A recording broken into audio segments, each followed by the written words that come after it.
May nagtatanong pala kung ano ba yung kadalasan na sakit ng talong. Kasi tatanim daw siya ng talong pero yung gusto niyang malaman is kung ano ba yung kadalasang sakit ng talong daw. Kasi ang ganda daw ng mga talong mo eh. Hindi ba naming malaman? Magandang katanungan yan, Kuya Mike. So, yung pinakamahirap na kalaban natin dito sa talong, yung red spider mites. Kasi yan ang Red spider mite? Red spider mites. Yan ang napunta yung ano dito, yung sumisipsip sa ilalim ng dahon. At yung maliliit lang na insekto yan. Red spider mite. Pero sa ngayon, kung makita mo, wala naman tayong ano, kasi araw-araw kung binibisita to, tinitingnan, wala naman tayong red spider mites.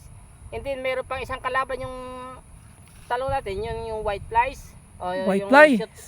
shoot borer, and then or fruit borer. Yun naman yung tumitira sa mga talbos natin. Nagkukusa sa umaga is nakita mo okay. Then pagdating ng hapon, makita mo lanta na yung talbos ng talong ng talong natin. So ano yun? Ano yung tumitira nun? Yung white flies naman yun. Yung shoot borer naman yun. Yung nalalanta? Yung nalalanta yung dahon. Makita mo may uod dyan. Ito, ang solusyon dyan, pagka severe na yung shoot borer natin, yung tinitira ko dyan is yung gold at hinalhaluan ko ng perla na sabon.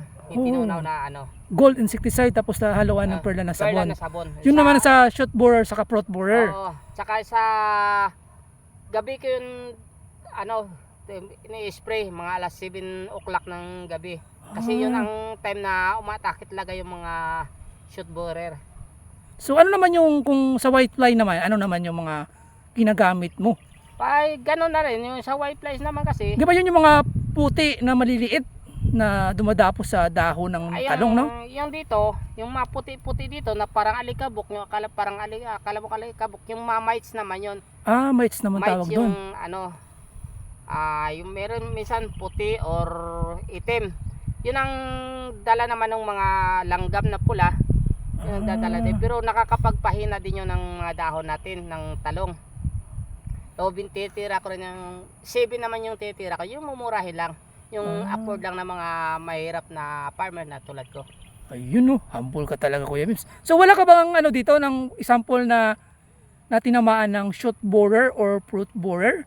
Para at least papakita natin sa mga nagtatanong. Super Kuya Mike, wala pa naman ako nakikita ditong tinamaan ng shoot borer. Kasi halos umaga, hapon, iniikot ko tong talungan ko. Wala pa naman ako nakikita dahil nga maaga akong nadipinsahan tong ano, talong na tanim ko.